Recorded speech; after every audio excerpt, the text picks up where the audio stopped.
The history of women has been marred by unimaginable suffering, cruelty, and systematic oppression. From ancient times to the modern age, women have faced atrocities that no one should endure.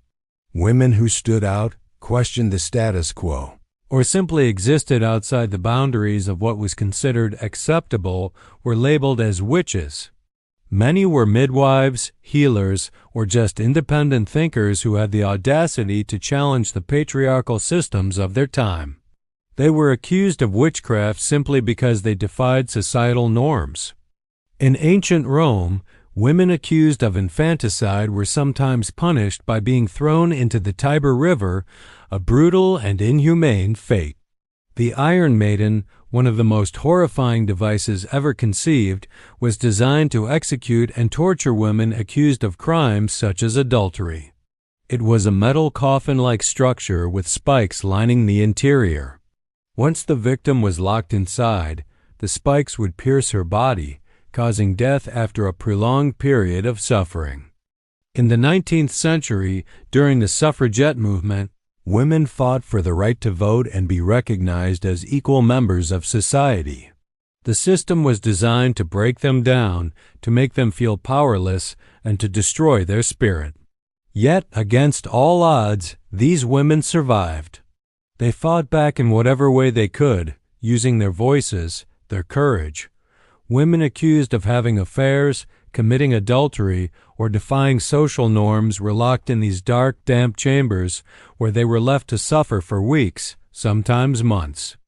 Women, particularly those accused of witchcraft, were strapped to this device where their limbs were slowly pulled apart, stretching their muscles and joints beyond their limits.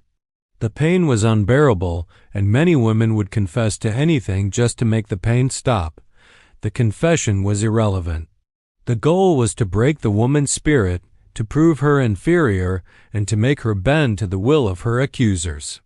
The punishment was not just the solitude, but the psychological terror of not knowing when death would come or when the torment would end. Although we tend to think of this practice as something belonging to ancient history, it remains a tragic reality in many parts of the world today. The killing of women journalists has become an epidemic in many countries where freedom of speech is stifled. This form of punishment is primarily reserved for women accused of adultery. The act of stoning is slow, painful, and meant to be a public display of moral righteousness. These women, who suffered unimaginably, did so not only for their own survival but for the generations of women who would follow them. The fight for equality is not over, and their strength continues to inspire us as we strive for a more just world. The woman is buried up to her neck or waist in the ground, and stones are thrown at her until she dies. It is a punishment meant to break the woman not just physically but spiritually, emotionally, and socially. The very act is a reminder that a woman's body is not her own but belongs to her family, her community, and the state. Women who expose corruption, abuse, or human rights violations find themselves targeted, their lives threatened, their bodies brutalized. These attacks are not just about silencing the women, but about sending a clear message to other women. Do not speak out, or you will suffer the same fate. Women who have been seen as bringing shame to their families, whether through defying cultural norms, seeking a divorce, or even becoming victims of rape, are subjected to death by the hands of their own relatives.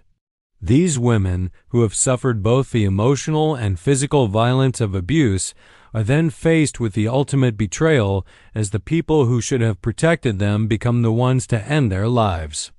Whether through protest, through art, or through the telling of their stories, women have fought back against these injustices. Some have died, their voices silenced forever. But others have lived, and their legacy lives on, as a testament to the strength and resilience of women in the face of the most unimaginable atrocities. These women have paved the way for the rights and freedoms we enjoy today, and their sacrifices should never be forgotten. In the 19th century, public flogging became a common practice in many parts of the world, including the United States. This was not reserved for criminals, but for women who stepped out of line. Women who fought for the right to vote, who fought for their independence, were publicly humiliated and punished for their activism. The physical pain was horrific, but it was the public humiliation, the stripping away of dignity, that was meant to send a message. Women were not to question, not to challenge, and not to step outside their designated roles. Many were driven insane from the isolation, hunger, and thirst, and those who managed to survive would often face lifelong physical and mental scars. They were treated as property, their bodies were used for labor, and any attempt to resist was met with brutal punishment. During the World Wars, women were once again viewed as tools of the state.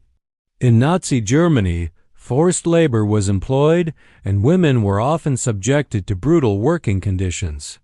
The emotional and physical toll of these conditions led many to their graves. But what is more disturbing is that they were considered expendable. The belief that women's labor had no inherent value except as a tool to aid the war effort dehumanized them completely. After the war, many of these women returned home to find their suffering was ignored and their stories went untold. Women who tried to escape slavery were whipped mercilessly, often to death. But the most harrowing punishment was the rape and sexual violence that African women endured at the hands of their masters. The system allowed for such horrors, as it viewed these women as less than human objects to be used at will, and their resolve to leave a legacy for future generations. But their struggle was not without hardship. Suffragettes in both the United Kingdom and the United States were subjected to brutal treatments. Through the centuries, the state, religion, and patriarchal systems found ways to keep women in check, often using the most grotesque methods. These punishments were not just about death or physical harm. They were about silencing women's voices, their desires, and their aspirations. Force feeding was one of the most common methods used to break the spirits of these brave women. They were incarcerated for their activism, but the state sought to break their will by forcibly feeding them through tubes, despite their hunger strikes. The women resisted because they knew the importance of their fight, but their bodies were used as battlegrounds in a war for equality. This device was often used in the same era when women were accused of impurity for their sexuality or defying their designated roles. Roman law regarded infanticide as a crime, yet women often had no choice but to abandon their newborns, unable to care for them in a world that offered no support.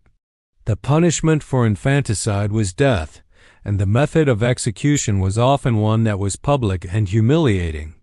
The fact that women were blamed for such societal issues speaks to the long history of placing the responsibility for the world's misdeeds on their shoulders. The punishment for such crimes was brutal and often final. The witch hunts, one of the most tragic chapters in history, was a period where women were hunted down, accused of witchcraft, and subjected to grotesque and violent methods of torture. The Spanish Inquisition, one of the darkest periods in European history, saw many women accused of heresy and witchcraft only to be subjected to unspeakable forms of torture. Waterboarding was one such method, where victims were bound to a board and forced to swallow large quantities of water, making it appear as though they were drowning. For many, the experience left lasting psychological scars, even if they survived the ordeal. Thousands of women, many of whom were innocent, were burned alive at the stake, hanged, or drowned in gruesome public executions. They were guilty until proven innocent, a reversal of the legal principle that forms the basis of modern justice. But the women who stood accused of these heinous crimes had no legal standing. They were often coerced into confessions under duress. Torturers would force confessions from women by breaking them mentally and physically until they relented. These confessions, of course, were always false. But it was more important to silence these women than to uncover the truth. Women had no platform, no voice in this brutal era, and no recourse but to accept the unimaginable torture or face death. The punishment meted out to them for crimes real or fabricated was often incomprehensible. These punishments were not just physical, but were meant to humiliate, control, and break the spirits of women. The stropedo, for instance, was a technique where a woman's arms would be tied behind her back and she would be hoisted into the air, causing dislocated shoulders and unimaginable pain. The breaking wheel was another horrific method. Women were tied to a large wheel, and their bodies were shattered with iron bars before being left for death. Some were tied up in dungeons, enduring days without food or water, simply waiting for death to come. These were not just forms of punishment. They were designed to instill fear in every woman who might dare to defy the oppressive systems in place. This is the story of their pain, but more importantly, of their strength and survival against all odds. In the 5th–10th century, Europe was rife with superstition, religious intolerance, and fear of the unknown. What was it about these women that caused such fear? The witch trials were characterized by horrendous acts of torture. And while witch hunts are among the most well-known historical atrocities against women, they are far from the only ones. Moving to the Middle Ages, women endured unspeakable violence in the name of honor and purity. The historical oppression of women was also exacerbated by the Church's control over everyday life. In many of these cases, the women did not even have the chance to defend themselves. Even in more recent history, women have been subjected to cruel punishments simply for asserting their independence or voicing their opinions. The punishments faced by these women were not just physical. They were social, psychological, and emotional. The punishments women faced were not only a reflection of their own suffering, but also a symbol of society's control over them. One of the most notorious tortures faced by women in history was the Chamber of Torment in 17th century France. In the same century, the rack was used widely across Europe. As we continue through the centuries, we see that not much has changed in the methods of punishing women. One of the darkest periods in American history was the slavery era, where African women were subjected to unimaginable suffering. As the 20th century progressed, the methods of oppression and torture became more subtle but no less painful. Perhaps one of the most infamous forms of punishment that has persisted through history is honor killings. Even in modern times, women who speak out or fight for their rights are often silenced through various forms of punishment. In some countries, women continue to be subjected to public stoning. Despite all of these horrors, women have always found a way to resist. As we reflect on the long and painful history of women's oppression, we must remember that these stories, while difficult to hear, are crucial to understanding the struggles of today.